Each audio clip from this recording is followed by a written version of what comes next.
Сәлеметсіздер ме, құрметті білімгерлер? Бүгінгі дәрісіміздің тақырыбы қатемен жұмыс, есепке алынбайтын қателер. Лекцияның мақсаты мен міндеттері: қатемен жұмыс, есепке алынбайтын қателермен жұмыс жасауды меңгерту.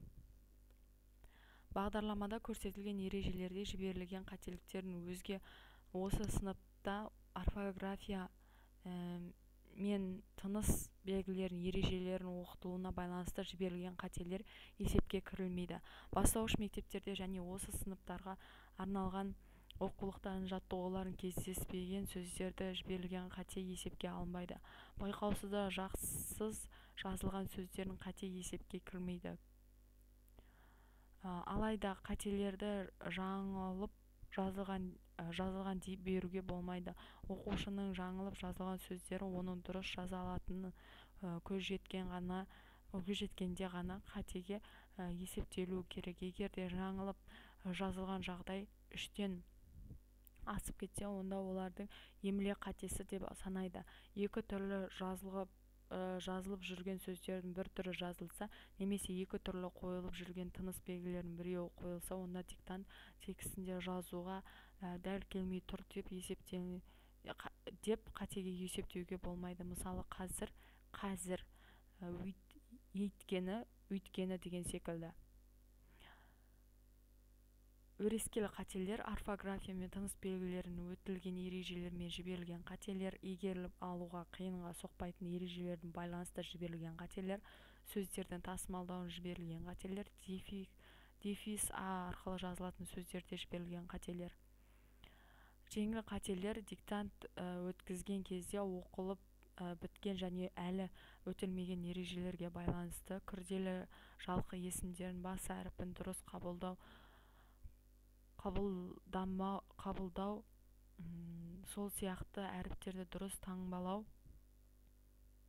үтір тырнақшалары дұрыс қолданбауы, сөз тіркестерін үтір тырнақшаларын бір жағына ғана қойып, екінші жағына қоймай кетуі, төл сөзден кейін келген автор сөзінің алдын сызықшаның алдына үтірдің орнынан нүкте қойып қоюы. Бір ережеге байланысты жіберілген бірнеше қате, 3 және онан көп қате болса, онда оқушының бір ғана ережені нашар білетіндігін ескеру қажет. Тыныс белгісінде де бір ғана ережені нашар білетінін ескерту қажет. Тыныс белгісінде де бір ғана ережені білмегендіктен жіберілген қатені жеңілге жатқызған жөн. Қатеден сақтандыру жұмысы: бұл оқушылардың сауатты жазуға үйретудің тиімді тәсілдерінің бірі.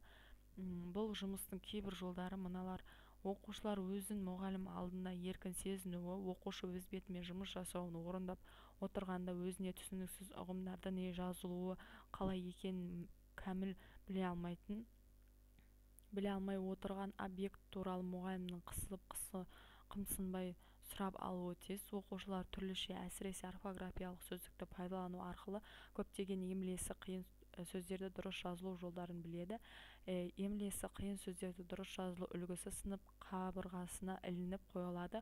Оқушылардың сауатты жазуға үйрету жаттығулары ауызша және жазбаша тілді дамытып, байланыстырып сөйлеуге, дұрыс жазуға үйретуді ұтымды пайдалануға тиіс. Бастауыш сынып оқушылардың грамматикалық ұғымдарды меңгерту үшін түсіндіргенді қайталап айтып беруге баулу әдісі ойдағыдай нәтиже бермейді. Бұл әдіске машықтанған оқушы көбінесе грамматикалық ұғымдарды жаттап, еске сақтауға бейім болады. Ал жаттап алған білім мен дағды көп уақыт өтпей-ақ ұмытылады.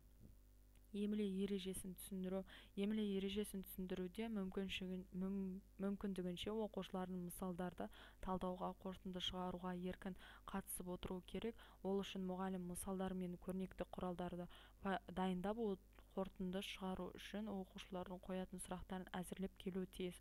Бір грамматикалық құрам төңірегінде сөздердің фонетикалық және графикалық ерекшеліктеріне қарай ескерілуі тиіс. Мысалы, тәуелділік жалғауға байланысты алдымен жалғау жалғанғанымен түбірдің өзгермейтіні өтіледі. Содан кейін түбірдің соңында дыбыстар қойылатыны айтылады. өтілген емле ережесіне қатысты объектілерін жеке беріліп, оқушылардың оның қиыншылығын сұрау, берілген сөйлем ішінде жаңа өтілген емле объектілерін тауып, жазу ережесін түсіндіру, тексті көшіру, оқушылардың өздеріне өтілген емлеге сай мысал таптырып, оларды жаздыру, жазу ережесін айтқызу. Емлені меңгерту бірнеше кезеңнен тұрады. Бірінші кезең емле ережесін тану, білу. Екінші кезең емле ережесін жазу кезінде пайдалану жаттығуы. Үшінші кезең емле ережесін пайдалануда еркін ырықсыз әрекет дәрежесіне жеткізу, яғни ережені оқушы автоматты түрде